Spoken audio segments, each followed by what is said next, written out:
सत्र का आज दूसरा दिन था। निधन पर शोक प्रस्ताव पेश किया गया। हालांकि कल बजट पेश होना है। बजट को लेकर बहुत सारी चर्चाएं हैं कि इस बार का बजट उत्तर प्रदेश के इतिहास का सबसे बड़ा बजट होने जा रहा है। बात करेंगे, देखिए तमाम विधायक मौजूद हैं यहाँ पर। नफीस अहमद साहब हैं, अखिलेश यादव जी हैं, उनसे बात कर रहे हैं। सर, बजट के बारे में चर्चा ये है कि इस बार यूपी का विकास को पंख देने वाला बजट आ रहा है। इस बार आखिरी बजट है सरकार का, क्या कहेंगे? भारतीय जनता पार्टी की सरकार जब से प्रदेश में आई है, हर बजट को वो ऐतिहासिक बताती है और हर बजट में ये कहती है कि ये विकास के पंख लिए आ रहा है, लेकिन न विकास मिलता है और न पंख मिलते हैं। आप देखेंगे तो हालात ये हैं, पूरे प्रदेश के अंदर जो हमारा किसान है वो खून के आंसू रो रहा है। आज ही मैं अपने क्षेत्र की एक घटना बता दूं। मेरे क्षेत्र में गन्ना की बहुत बड़े पैमाने पे खेती होती है। गन्ना किसानों का दिसंबर से पर्चियां नहीं आई और हालात ये हैं कि किसान इस कदर परेशान है कि अभी मेरे पास एक वीडियो आया जिसमें तकरीबन हज़ारों की तादाद में छुट्टे जानवर वहाँ टहल रहे हैं और किसान अपने खेतों की रखवाली के लिए परेशान है। हजारों हजार करोड़ गौ आश्रय में खर्च करने के नाम पर डकार जा रही है सरकार, लेकिन गौवंश सड़कों पर जो एक्सीडेंट के शिकार हो रहे हैं, उसकी वजह से कितने लोग एक्सीडेंट में अपनी जानों को गंवा दिए। किसान परेशान है। ये एक छोटी सी बात आपको बता रहा हूँ। ये छोटी बात इसलिए कह रहा हूँ कि आप देख सकते हैं, अगर पैसा खर्च इनका होता है तो पैसा सिर्फ प्रचार में खर्च होता है। सूचना विभाग का 100% रिजल्ट। बाकी आप देख लें हेल्थ सेक्टर में, हेल्थ में आप उठा के देख लें, पूरे प्रदेश में जितने भी अस्पताल हैं, अस्पतालों की स्थिति बहुत ख़राब है। गरीबों को इलाज नहीं मिल पा रहा है, डॉक्टर नहीं हैं, मशीनें ख़राब पड़ी हुई हैं, दवाएं नहीं मिल पा रही हैं। कुत्ता काटने का इंजेक्शन, वो रेबीज़ के इंजेक्शन नहीं मिल पा रहे हैं। यहाँ तक कि जो गरीबों की आर्थिक सहायता के लिए मुख्यमंत्री राहत कोष में हम लोग लिखते थे इलाज के लिए, इधर हम लोग देख रहे हैं सभी विधायकों से, कई विधायकों से मेरी बात हुई, हम लोग यहाँ से लिखते हैं, जांच होती है और रिजेक्ट हो जा रहे हैं, पैसे नहीं आ रहे हैं। तो आप बताओ ऐसे बड़े बजट का क्या मतलब है जब गरीबों का इलाज नहीं मिल रहा है, किसानों को उनकी आय का दाम नहीं मिल रहा है, नौजवानों को नौकरी नहीं मिल पा रही है। तो ऐसे बड़े बजट, ये सिर्फ आंकड़ों का खेल है, ये आंकड़ों में दिखाते हैं। चलिए अखिलेश जी से भी बात करते हैं। अखिलेश जी, क्या कहेंगे आप? जो बजट जो है वो आ रहा है कल और ये माना जा रहा है कि ये बड़ा भारी भरकम बजट है। वैसे तो जब से योगी जी मुख्यमंत्री हैं तब से हमेशा बजट भारी भरकम ही आता है।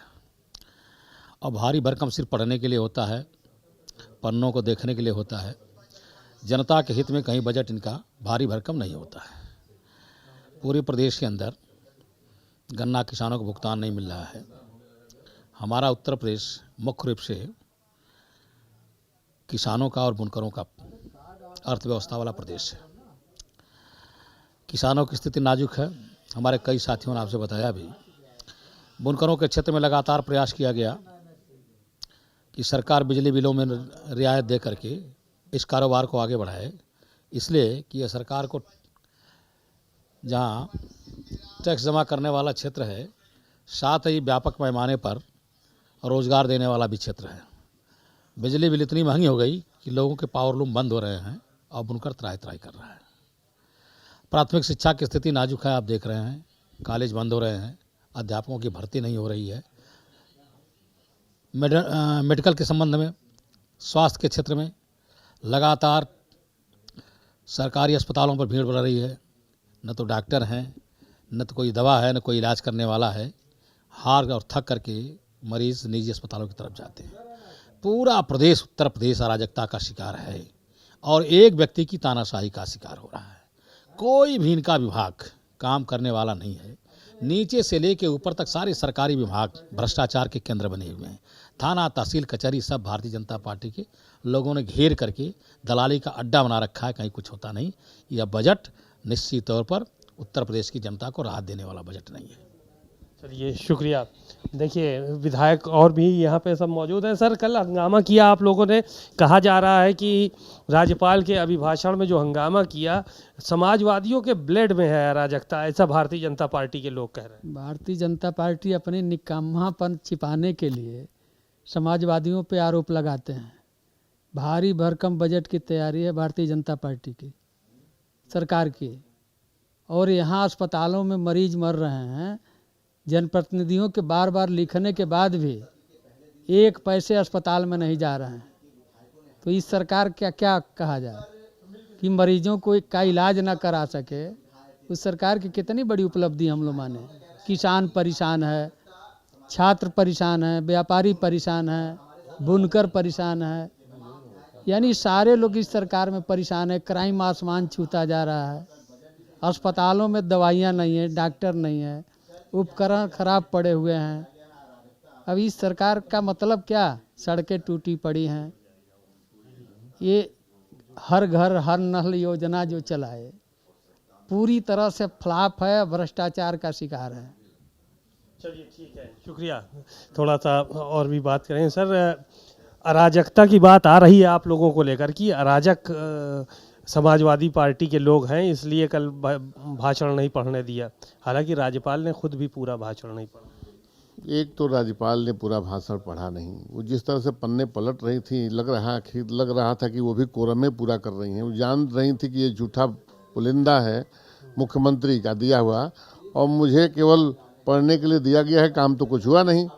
इसलिए राज्यपाल ने पूरा भाषण पढ़ा नहीं। पहला आरोप तो ये है। दूसरा ये कि भारतीय जनता पार्टी पूरे झूठ का पुलिंदा ले आई राज्यपाल के भाषण में, और वही पुलिंदा अब बजट के रूप में ले आ रही है। बजट में कुछ है नहीं, त्राही त्राही मचा हुआ है पूरे प्रदेश में। गरीब मर रहा है, बेरोजगार लड़के सड़कों पर हैं, आप देख रहे हैं। सड़कें पूरी बदहाल हैं। बलिया जनपद में जहाँ से मैं आता हूँ, समाजवादी पार्टी का जिला अध्यक्ष भी हूँ, आधे से कम डॉक्टर हैं। जितने हमको चाहिए उससे कम संख्या है डॉक्टरों की हमारे यहाँ। एक एक डॉक्टर पर कई कई अस्पताल चल रहे हैं। हमारे यहाँ मुख्यमंत्री ने, आपने देखा, पिछले दिनों कहा मेडिकल कॉलेज बनाएंगे। आज तक मेडिकल कॉलेज का कोई अता पता नहीं है। और जो अखिलेश यादव जी ने ट्रामा सेंटर में मशीनें दी थी, जो उन्होंने वेंटिलेटर की मशीनें दी थी, जो अच्छी अच्छी मशीनें दी थी, वो मशीनें मुर्जा खा गई, अभी आज तक लगी नहीं।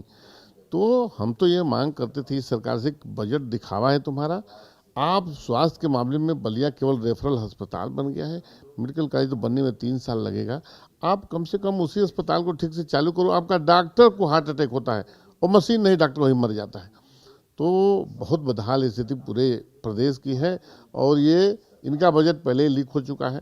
ये बजट ऐसा बनाए हैं पीछे आगे जोड़ जाड़ करके कि सरकार जो है चुनाव के मैदान में जा रही है तो झूठ का पुलिंदा ले आ दो और पुनः जनता को गुमराह करो, और गुमराह करके वोट लेने का काम करो। इसलिए इनके बजट में कुछ है नहीं आगे। और वो जो भाषण उन्होंने पढ़ा, अभिभाषण राज्यपाल जी ने, उसमें पूरा हम लोगों ने पढ़ा है। उसमें सब झूठ बोला है मुख्यमंत्री ने, उनकी सरकार ने। शुक्रिया, बहुत बहुत। आप देख रहे हैं जब विधायक, ज़्यादातर विधायक यहाँ पर जो मौजूद हैं, उनका यही कहना है कि जो अभिभाषण था उसको राज्यपाल खुद नहीं पढ़ना चाहती थी, क्योंकि वो झूठ का पुलिंदा था। कैमरामैन मेहदी हसन के साथ सीमा नकवी, भारत समाचार, लखनऊ।